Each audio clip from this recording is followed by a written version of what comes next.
ጌታ ሆኖ የተወለደ የለም። መድኃኒት ሆኖ የተወለደ የለም። አዳኝ ሆኖ የተወለደ የለም። ንጉሥ ሆኖ የተወለደ የለም።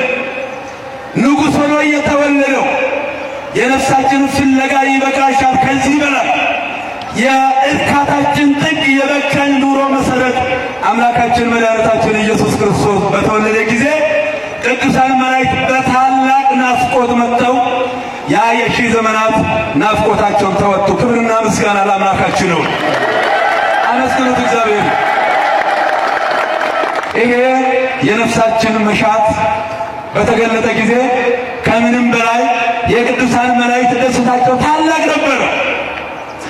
እነሱ እግዚአብሔርን የማየት አቅሙ ስልጣኑ አልነበራቸውም። በሁለት ክንፋቸው ፊታቸውን፣ በሁለት ክንፋቸው እግራቸውን ግራና ቀኝ በትምህርተ መስቀል አምሳል ዘርግተው ለዙፋኑ ይሰግዳሉ እንጂ ለሱ አይደለም ተብሎ የተጻፈው። ነገር ግን አዩት፣ ደስ አላቸው።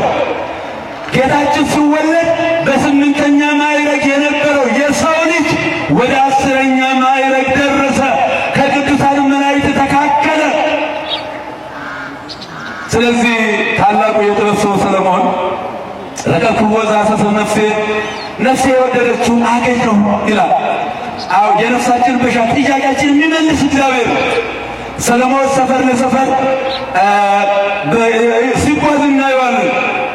በአጠቃላይ በእግረ ልቡና ሲጓዝ ሲፈልግ ሁሉም ነገር አላረካ ብሎት፣ ታዲያ ይሄ ነዋ እኛንም እንጠራል የማዩ ኃጢአተኞችና በደለኞችን የሚሰበስብ ነው። አቤት ጽሩዋን ወጽሩዋን ወክቡራን ዞርዋና አርፈክሙ፣ በኃጢአት የደከማችሁና የዛላችሁ ኑ ወደ እኔ።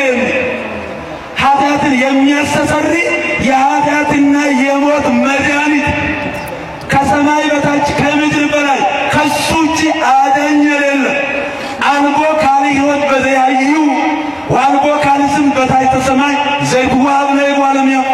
ይሄ ከፍ ያለ የወንጌል እውነት ነው ወገኖቼ። ቅዱስ ጴጥሮስ በመንፈስ ቅዱስ ተሞልቶ አንድ ታማሚ ሲፈወስ በምን ይሄንን አደረጋችሁ? እናንተ ሰቅላችሁ የገደላችሁት በእግዚአብሔርነቱ በኃይሉ በስልጣኑ የሞትን ክንዱ ብርት ሰብሮ የተነሳ ዘይግን ሞትህ ይዞቱ እሱ እናንተ የናቃችሁት ድንጋይ የማዕዘን ራስ ሆናል።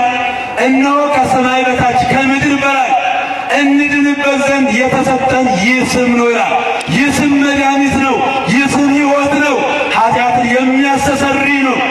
ነፍሴ የወደደችውን አገኘሁ ብሎ ታላቁ ሰለሞን የተናገረው ይሄ ነው።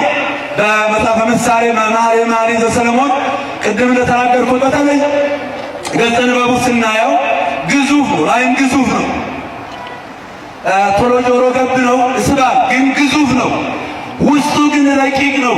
የክርስቶስና የቤተ ክርስቲያን ኅብረት አንድነት የምንተረጉምበት ታላቅ ቃል ስለቁ ሰው ሰለሞን በጥበብ የሚናገረው ወይዘስታልቦሙ ኩነኔ ለእለ ያድጉ ምግባረ ሥጋ በእግዚእነ ኢየሱስ ክርስቶስ እስመ ሕገ መንፈስ ዘተውበ በኢየሱስ ክርስቶስ ውእቱ አግዓዘነ እምሕገ ኃጢአት ወሞት። ከእንግዲህ ወዲህ መሥዋዕተ ኦሪት ሰውቼ ሕገ ኦሪትን ጠብቄ ሥርዓቱን ፈጽሜ ተገርዤ እድናለሁ ማለትን በተው ከግላ ኦሪት የተላቀቁ ሰዎች ከእንግዲህ ወዲህ ኩነኔ የለባቸውም ይላል። አመስግኑት እግዚአብሔር። የለባቸውም ይላል። እነሆ በአዲስ ኪዳን የተሰጠው የሕግ መንፈስ ከኃጢአት ባርነትና ከዲያብሎስ ቁራኝነት ነፃ አውጥቶናል ይላል። ሮሜ 8:1 ላይ ነፃ አውጥቶናል ይላል። መቼም ወገኖች መጽሐፍ ቅዱስ የእግዚአብሔር እስትንፋስ ነው። መጽሐፍ ቅዱስ አንዳች ነገር አይወጣለትም። ችግሩ የኛ አረዳድና የማስረዳት ችሎታ ማነስ ነው። አሁን ነፃ ወጥተናል፣ ነፃ አውጥቶናል ሲባል እኛ እኮ የዛሬ 2000 ዓመት ነው ብለው የሚከራከሩ አሉ። አዲስ ኪዳን አሁን ነው። አዲስ ኪዳን አሁን